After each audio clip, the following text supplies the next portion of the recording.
va faire un fameux chumpote, hein, le fameux chumpote groisillon. Alors, chumpote, hein, on prononce chumpote, donc c'est le mot queen, hein, K-O-U-I-G-N, queen pot, qui est le sens de gâteau. Faire un chun aussi, à Groix, c'est faire une boule de pâte. Hein.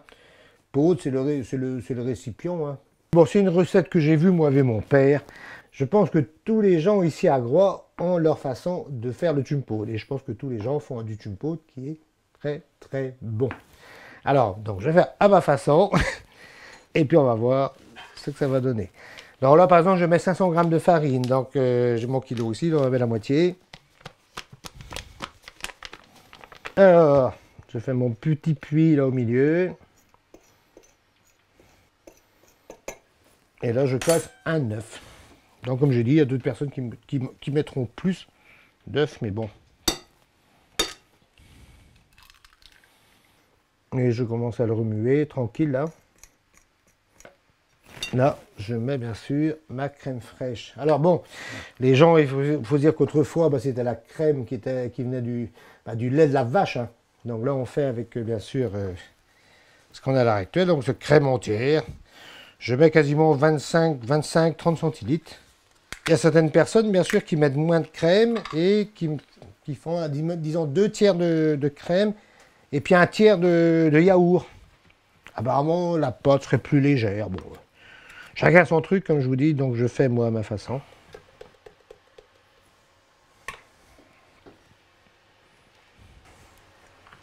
Donc voilà. La crème un petit peu stréouée, comme on dit, mais ça, c'est pas grave. Donc là, normalement, on va pétrir ça de façon à avoir une pâte, je dirais, à peu près correcte. Moi j'estime qu'il faut que la pâte soit ait une certaine rigidité, tout en restant moelleuse. Que tu puisses la fermer sans problème, quoi, tu vois. Qu'elle soit pas trop sèche, qu'elle soit pas trop collante aussi aux mains. Trop gluante. Donc c'est toi, au bout d'un moment, que tu vois. Si tu as un excédent de farine à enlever, ou éventuellement à rajouter. Un petit peu à tour de main, quoi, c'est tout. Mais bon, moi, je suis pas un cuistot. Hein. Oh, merde, bon, ça apporte du chumpote. On va essayer quand même de faire un chumpote correct. Voilà. Ah, voilà, tu vois. Elle n'est pas trop mal. Elle colle plus aux mains. Elle se maintient bien. Il va falloir aplatir ça sur la table et mettre du sucre roux au milieu.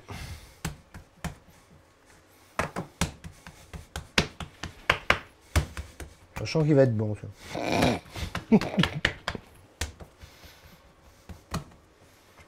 Bon, ce qu'il faut essayer de, quand tu l'aplatis comme ça, que tu gardes à peu près la même épaisseur partout, quoi. Hein?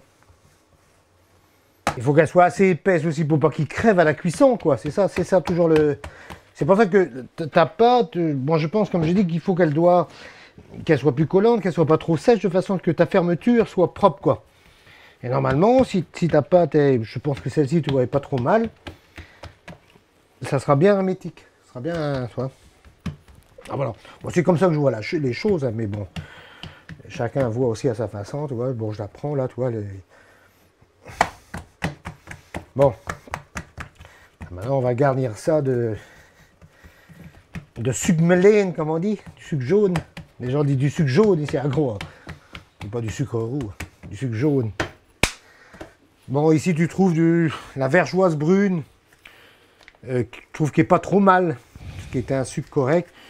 Mais bon, qui vaut pas peut-être ce qu'on trouvait il y a une trentaine d'années de ça. Mais bon, c'est bien. Il ne faut pas surtout prendre du sucre beaucoup plus clair. Admettons de cette couleur-là, là, t'as pas de goût. Tu feras pas un bon chumpote avec ça. Il faut que vraiment que quand tu l'ouvres après, quand tu coupes, en plus tu mets du beurre et tout là-dedans, qu'il y ait du jus, qu'il y ait une belle couleur, que ce soit appétissant. Alors, bon, du sucre, bon, j'en mets. Hein. Allez, un petit peu encore. Voilà. Ça va, ça ne te fait pas peur. Bon. Et puis maintenant, bien sûr, du beurre là-dessus. Bon, écoute, moi j'y mets. Ah, la dernière fois, j'avais fait une. Je t'ai dit, tu l'as visionné, une petite vidéo où il y a le collègue qui c'était en langue bretonne et qui me dit ben, et le cholestérol et tout là-dessus. Je dis, bon, il y a des gens qui ont du cholestérol et d'autres qui n'en ont pas. Puis voilà. Il faut dire qu'on est en Bretagne ici, hein, on ne va pas lésiner sur les. Ah, du beurre salé, bah, tu t'imagines du beurre d'où là-dedans? Mais attends, mais. La honte. Bon, attends. Allez, on va mettre encore quelques petits morceaux ici. Voilà. Bon, les gens vont être, comment on dit, effrayés de voir ça, mais bon. On est à gros, on fait du chumpo, et puis voilà, bon, tu vois.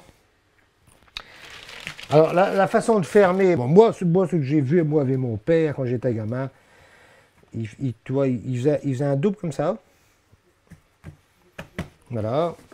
Et ce côté-ci, il venait le rabattre par-dessus.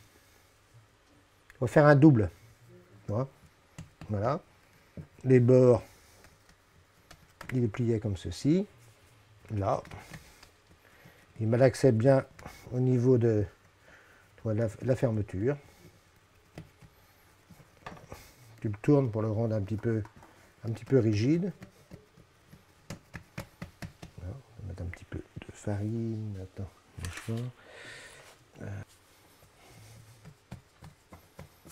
non, voilà. Non, là, mon chumpo, tu vois, il est fermé. Il a sa rigidité. Alors, pour mettre un torchon, moi j'ai vu toujours faire, mettre dans le sens de la diagonale comme ça, et fermer avec les deux coins, ici, avec un bon nœud.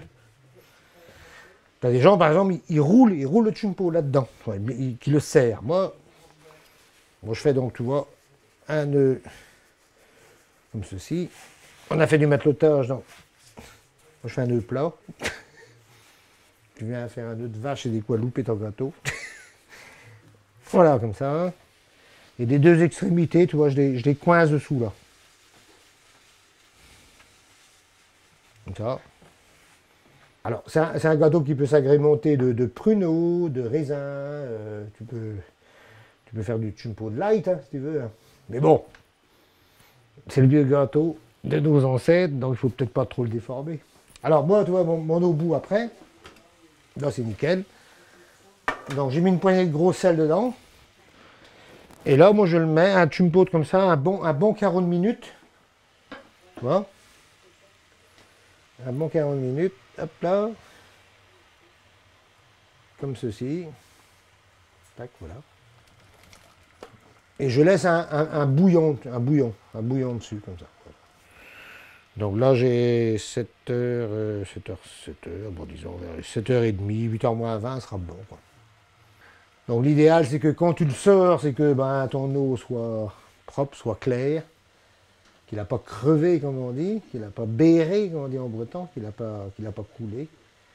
Mais bon, des fois, quand tu le prends après avec l'écumoire, avec la frichette, quand tu le mets dans un plat, bon, il peut crever, il peut percer, mais ça, c'est pas grave. Il vaut mieux que ce soit après, quand tu le présentes sur le plat, avant la découpe, qu'il vienne à percer pendant la cuisson, quoi. L'eau rentre là-dedans, le sucre s'en va, et puis bon, t'as un peu tout faux, quoi. Donc pour moi, c'est bien parti. La pâte n'est pas trop mal, je pense que ça devrait coller. Bon, c'est impeccable, hein. Impeccable, tu vois, l'eau est claire. Bon, allez, hop, on enlève le jumbo. Hop, oui, hop. Oh, oui. Et là, juste, c'est bon. Juste percer en sortant, c'est pas grave. On va larguer le nœud. Oui.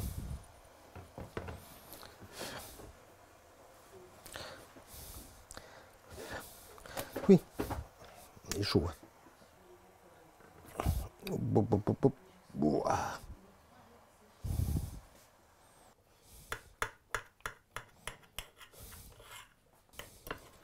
Non, là, il est flow, hein. Il est flow, comme on dit, il est tendre. Ah, voilà. Bon, je pense qu'il y a de quoi, il y a de quoi manger, hein. On va mettre ça sur la table. On va amener le fameux chumpot. Hop là. Mais c'est sûr que souvent les gens les préfèrent le lendemain réchauffer la poêle quoi. Donc tu remets tes tranches dans une poêle, tu grattes ton sucre qui s'est qui s'est un petit peu caramélisé. Ah, tu le grattes, tu peux rajouter quelques morceaux de beurre s'il faut.